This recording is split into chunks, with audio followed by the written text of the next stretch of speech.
What's going on, swim fans? In this video, I'm gonna share with you how to prevent shoulder injuries while you swim. This is a super important topic, and in this video, we're gonna talk about why shoulder injuries happen. We're also gonna talk about what the swimmer's shoulder is, how you can prevent it. We're gonna talk about a few different Dryland exercises that you can do specifically focused on increasing the strength of your shoulders and reducing your chance for injury. We're gonna talk about a few different modifications and of course recovery and how it all plays into this. We're going to take a holistic approach to how you can improve your performance and health both in and out of the water. If you guys are new to My Swim Pro, welcome. My name is Ksebati, co-founder and CEO of My Swim Pro, where we help you improve your performance and health both in and out of the water. So if you're not already subscribed, make sure you subscribe, like this video. Let me know in the comments if you've ever had the swimmer shoulder. We're going to talk about it in this video. But the first thing we need to do is break down, why do these injuries happen in the first place? I mean, USA Swimming put out a study, and 66% of the US Olympic swim team, those swimmers, have experienced some type of shoulder issue, and I believe 14% of them had this interfere with a competition. So we don't want that to happen. Make sure you watch this video until the very end because it's a super important topic. So when we talk about why these injuries happen, number one, it's poor technique. Remember, the water is 800 times more resistive than air, and because of that, you're moving through this medium of water that is so thick that basically creates so much resistance on your body. And if you have slight imperfections in your technique, it's going to negatively impact not only your performance and your speed, but it can increase the amount of resistance that you have on certain parts of your body that don't need that, specifically around your shoulder and rotator cuff. So a few common mistakes that swimmers make with regard to technique is crossing over that middle line with your arms in freestyle. So remember, there's a laser that cuts your body down the middle, and when you enter the water, it should be in front of your shoulder with your fingertips. Reach out in front. Do not cross that middle line because that will increase the amount of likelihood that you could have an injury in your shoulder. And that applies underneath the water as well. That is the most common. We'll get into a few more in this video. Another reason they happen is because of muscle imbalances. So when you swim and when you train, depending on your technique and your body type and anything you're doing out of the water, you might actually be a lot stronger in some parts of your body than others. So for example, swimmers are often overly strong in the front quartile, meaning the pecs in the front of the shoulders, and they're less strong on the back. We're going to talk about a few different exercises on how you can fix that. But because of these muscle imbalances, you're increasing your susceptibility to a potential injury. Also, not listening to your body. So if you really feel broken down and you're really tired, maybe you need a break. Maybe you need some time off. You need to do some active recovery, lower your volume. And if you're not listening to your body, you're going to increase your chances of injury. Also, having an improper training routine, it's super important to have a plan. If you haven't already downloaded the My Swim Pro app, available for iOS and Android, we have structured training programs that can walk you through a workout to make sure you're balancing all the different strokes, kicking, and of course incorporating technique. And when we talk about the main reason why swimmers are hurting themselves, it simply comes down to overuse. Here's a fun math example. If you take 20 strokes a length, 20 arm strokes that is, and you do a 5,000 meter workout 5 times per week, that is 10,000 arm cycles per arm per week. And over the course of a year, that's almost 500,000 arm rotations. So even if you have the best technique in the world, if you have slight muscle imbalances, a little bit of poor technique, you're going to be doing something over 500,000 times and something's going to break. You want to make sure you're doing the prep work so that way in the future, you're not going to be injured, and that can start today. Now let's talk about what swimming shoulder is specifically. I already mentioned 66% of the US Olympic swimmers have some kind of a shoulder issue.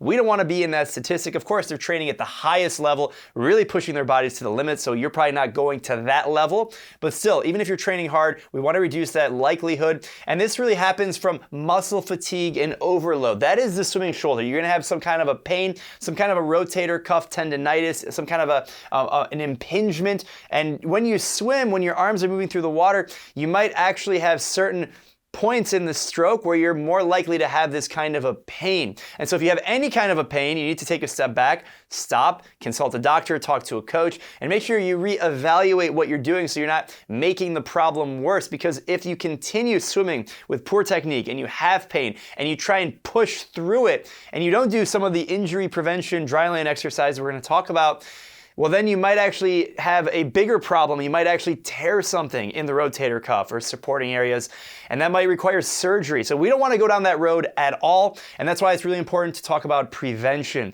The first thing I want to talk about is having that technique improve every single time you swim. It's really important to follow drills to work on not crossing over that midline. Again, in the MySwimPro app and on this channel and across all of MySwimPro social media, we are sharing different drills so that you can improve your technique, not only so you can swim faster, but also reduce your chances of injury.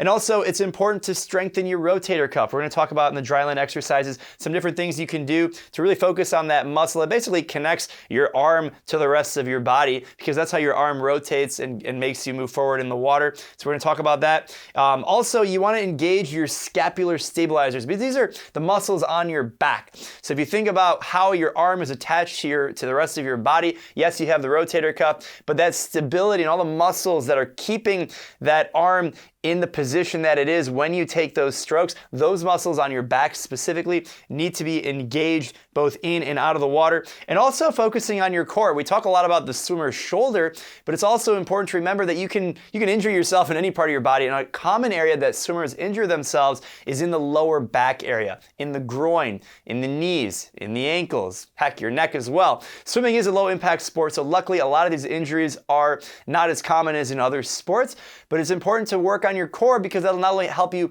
swim faster, but also help you reduce your chance of injury in your lower back. We're talking about your lower back, glutes, hamstrings, your core stability across your diaphragm. And finally, it's important to have proper stretching. We're going to talk about dynamic stretching versus static stretching when you do it. But first, let's get into these Dryland exercises. Now, these are awesome to do on a regular basis. Again, it's important to follow a plan. The MySwimPro app has Dryland training for at your home, in a gym, with equipment, without equipment. These exercises are great. I have only 5 of them listed out. There's a ton more that you can do. The first one is the scapular push-ups. We already talked about this. The scapular is the back muscles, and really this is doing a push-up without bending your elbows, really lifting and lowering and raising your body with the use of your scapular in your back. So we're going to play some B-roll video, take a look at that.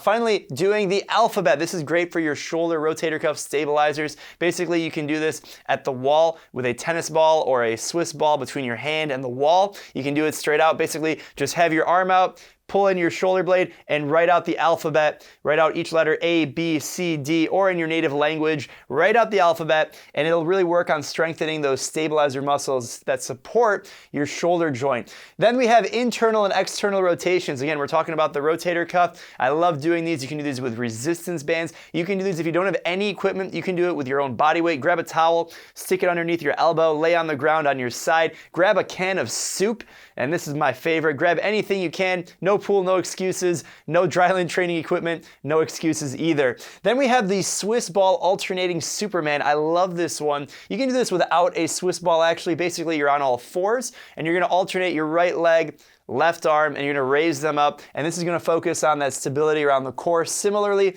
cat-cow tilts are a great exercise to work on that core strength, core stability. I love cat-cow tilts as a warm-up or a cool-down when you're doing your Dryland workout. And you can do these exercises before or after your training program in the water. I also recommend doing these as a dedicated Dryland training regimen, maybe 2 or 3 times per week, separate from your swimming. Again, check out the MySwimPro app if you're interested in getting a full program. That way you're not clueless in what you're actually doing.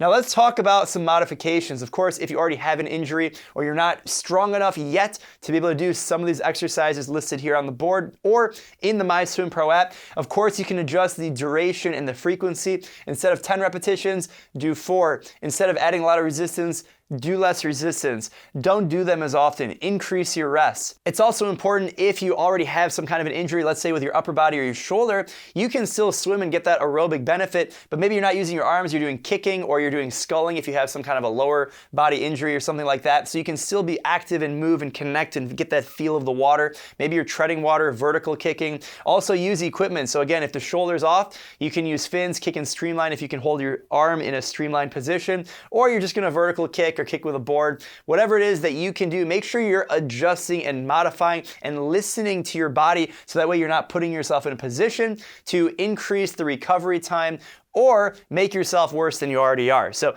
keep all those things in mind. Now, finally, I want to talk about recovery. Now, we always would say swimming is active recovery. And yes, I agree, swimming is active recovery, but swimming is hard. Let me know in the comments if you agree. Swimming is very difficult and it's very strenuous on your body. Now, it might not have the same detrimental impact as running, 100 miles a week or 100 kilometers a week. But if you swim every single day, or if you swim every other day even, you're still gonna put some kind of a load on your body. So it's important to listen to what's going on and make sure you take needed rest days. If you feel like your body's really broken down, it's time to take a break. It's time to pull back. Instead of doing 5,000 meters in a workout, do 3,000, 2,000, 1,500. Whatever allows you to be consistent and to enjoy the process, that is the most important thing. If it means mixing up your strokes, that way you get to strengthen different parts of your body and engage yourself not only physically but mentally as well. I always recommend that. Let's talk about dynamic versus static stretching. When do you do it? What's the difference? Dynamic stretching is something you do before you engage in the activity. The idea here is to really stretch your body out in a dynamic way by increasing your heart rate, not holding the stretch. You can do this with arm swings, dynamic hamstring stretch, butt kicks, swinging your arms around. You're trying to get the blood flowing, activate the central nervous system, but you don't want to actually hold the stretch because that can actually decrease your performance. Basically, a dynamic warm-up is the prep work for the actual workout, and it should get your heart rate up. I recommend doing that before any dryland or swimming workout. And then finally, static stretching is something that you hold. You want to focus on increasing your flexibility. You're focusing on your breathing because at this point you've already done the workout. Now you're going to do static stretching after the workout, so that way you can really flush out the lactic acid that was produced. So that's why it's important to focus on your breathing. So quick recap: before the workout you do dynamic stretching, and after the workout you do static stretching.